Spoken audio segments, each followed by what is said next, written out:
Hello, Archibald Chesterfield III, and what have I found here? I found a bit of watch coverage. This is a big sign for a watch dealer, T's Collection. Buy, sell, second hand. Whoops, someone's made a typo, but it's Hong Kong. They don't give a fuck. Hey, my dad owns the building. Don't like it? I cut your fucking hand off. That's the way it works here in Hong Kong. It's all connections. And, yep, do you like the typo? Watch shop. Yes, bit of a typo there, but hey, don't want to push the boat in Hong Kong. It could end in a bad sort of fucking way. One of these black vans. Holy shit, there's a fight going on in the street. And in Hong Kong, you gotta be careful. Could end very badly in Hong Kong. Once the triads circle, it could end badly. Oh my god. It can end badly.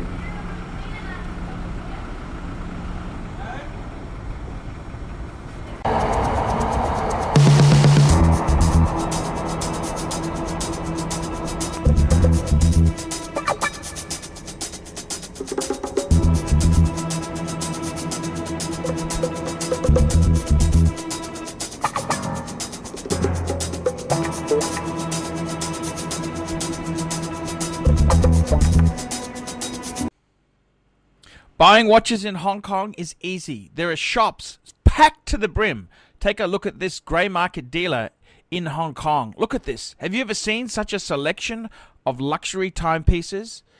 And it's packed to the brim with Cartier, Rolex, Breitling, Omega, every brand you could possibly think of.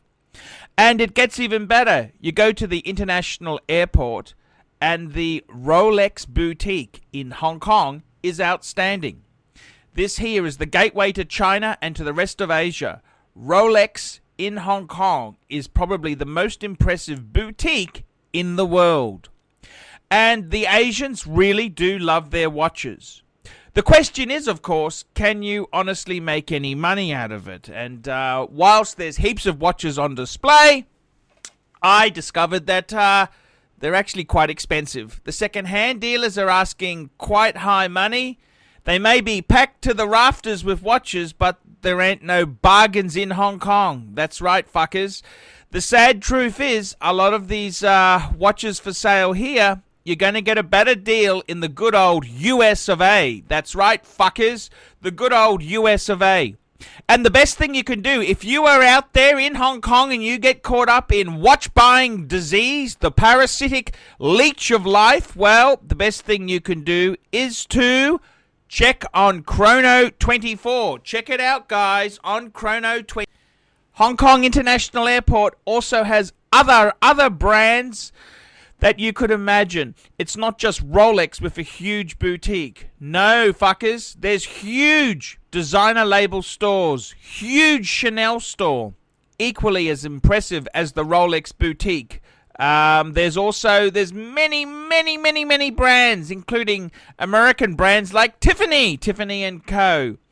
Not that I'd buy any of their watches, mind you, but huge selection. IWC has a boutique. Many of the big names in luxury brands are here in Hong Kong.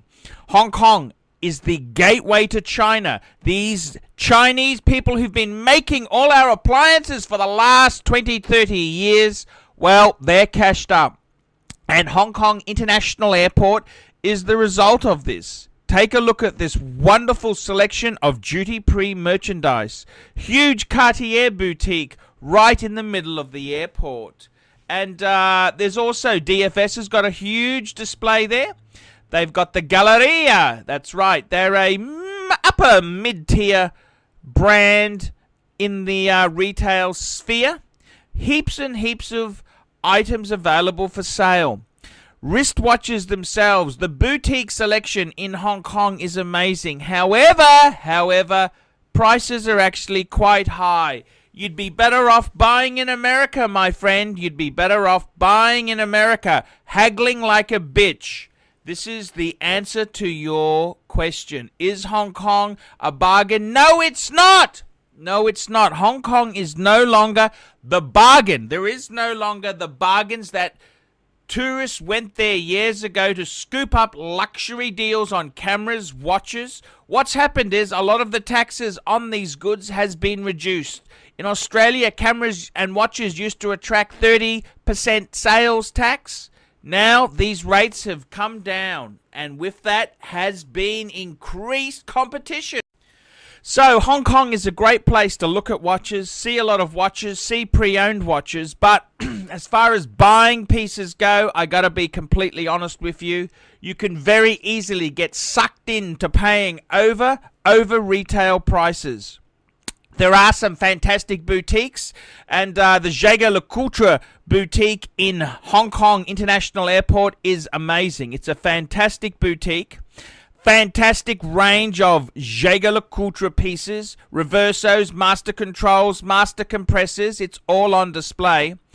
And I was very proudly wearing my Reverso Grand Date, and the selection in Hong Kong is amazing, but not really a big discount.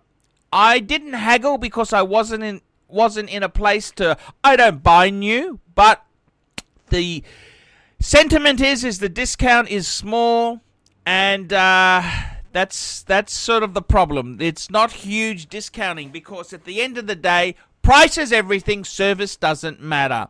Price is everything. Service doesn't matter. And this is the big problem in Hong Kong, is that pieces are quite high. Because they've had the influx of wealthy Chinese who will buy things because they're so cheaper than China, you've lost that competitive spirit. That's right, fuckers. They've lost the competitive spirit. And whether it's Rolex, whether it's ArchieLuxury, whether it's Omega, the prices aren't cheap in Hong Kong. And away from the airport, in the city stores there, you'll see windows packed with watches, but they're actually quite expensive. Quite expensive when you do the sums. And if they're quite expensive, what the fuck does that mean to me? I ain't buying them if they're expensive. I'm here to make money, not to fuck around with Chinese fuckers. ArchieLuxury for the ArchieLuxury program. Tell me what you fuckers think of that.